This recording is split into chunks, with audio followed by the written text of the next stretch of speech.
Presidential nominee, Senator John McCain. So, may I still call you J-Mac, or do I have to call you Mr. Senator now? Anything you would like, Whoopi. Now, I have a very straightforward question. Good. Because I'm curious about your choice for vice president. Do you believe in the separation of church and state? Sure.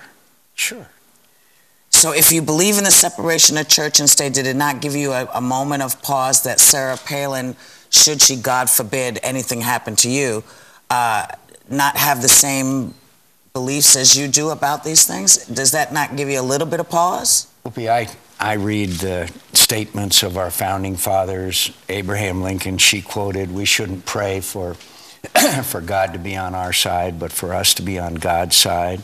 Judeo-Christian values were the foundation of our nation.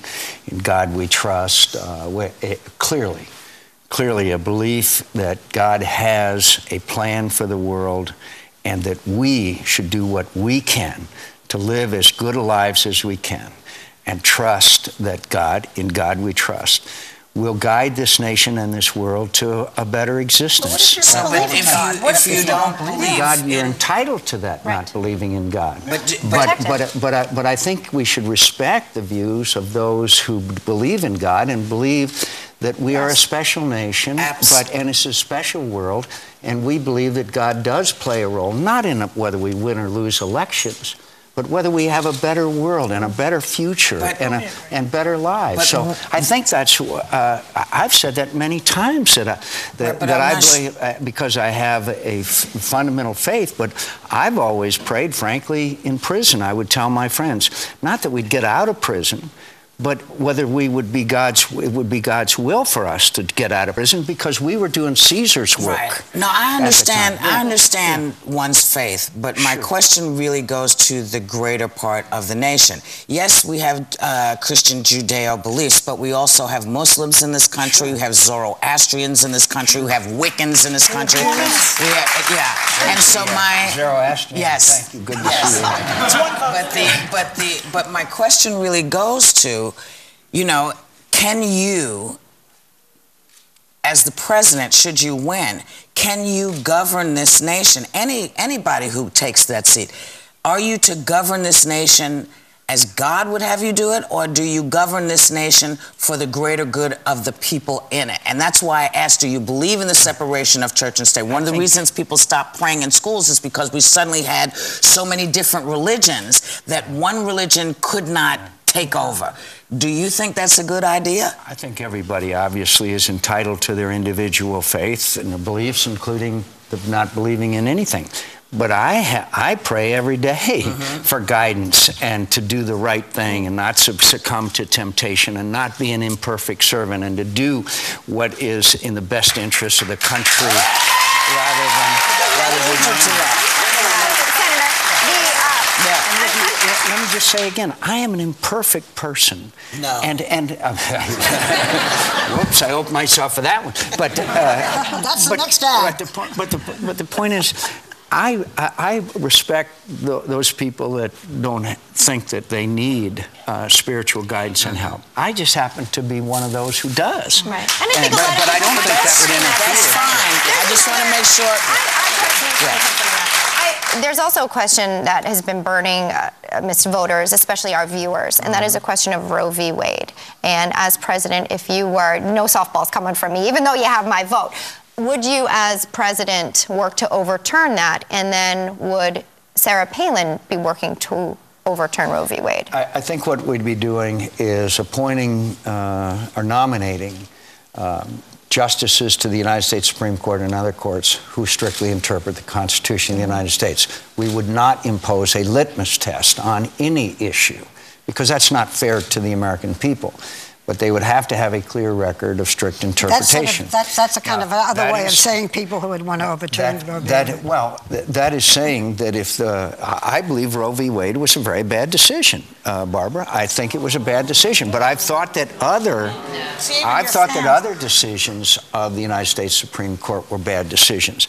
But I want people on the court, and quote, do interpret, and not just on the issue of Roe v. Wade, but on many other issues that I think. Do I need to be worried about becoming a slave again? My interpretation of the Constitution of the United States is that the United States Supreme Court enforces the Constitution of the United States and does not legislate nor invent areas that are the responsibilities, according to the Constitution, of the legislative branch. It was in how the law came up. It was in how Roe v. Wade came apart. That's the issue. You want it to be through the Constitution, from the people, not from the bench. It's a and I believe that if Roe v. Wade were overturned, then the states would make these decisions. Yes. Sir, can you just, and I don't want to misinterpret what you're saying. Did you say you wanted strict constitutionalists? Because no, I want people who interpret the Constitution of the United States the way our founding fathers envisioned for them to do. Should I be worried about being a slave, being returned to slavery? Because certain things happened in the Constitution that you had to change. I understand your point. Okay. I understand that point, and I get it. Thank you. Okay, before we go, that's an excellent point. Thank you, sir. Before we go, just to give a different picture, because you talk. She's scared. Okay, picturing herself on the plantation. I got scared. I had to start running. Look, you and Shelley, we'll take care of you. Us white folk, we'll take care of you. Oh my God. Okay, let me just. Could I also say that I have committed myself to a pro-life position because I happen to believe that life begins at conception. But that is an issue that I respect other people's views on. Oh. But we have to, in my view, that I believe that pro-life is a position that I have held. Yes. But I also respect the views of those who don't. So you believe in choice, then? Let me just go on to it, because our time is limited. But we have something. Let's move on. Okay, we're going to move on. Okay.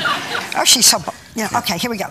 So we understand that there's newly released footage of your return as a POW in Vietnam in 1973. It has just come out. Have you seen it?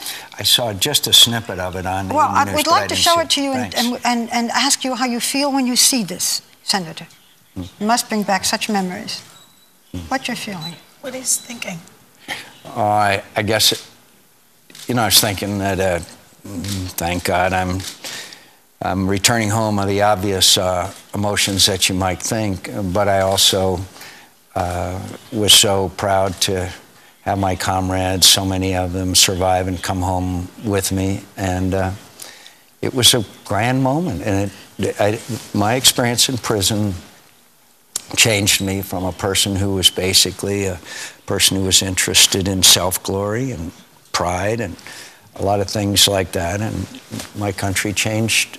My view of my country and my role in life was dramatically changed to serve my country in a cause greater than my self-interest. So when you look at the tough times I had, it also, in many ways, was a good experience for me, and I served in the company of heroes. Wow. We certainly One more question, Senator, following this. One last question following this, please. A friend of mine brought this up, and I had never thought of it before, but if you are in prison and the authorities say you're out, you don't get a choice. You're out.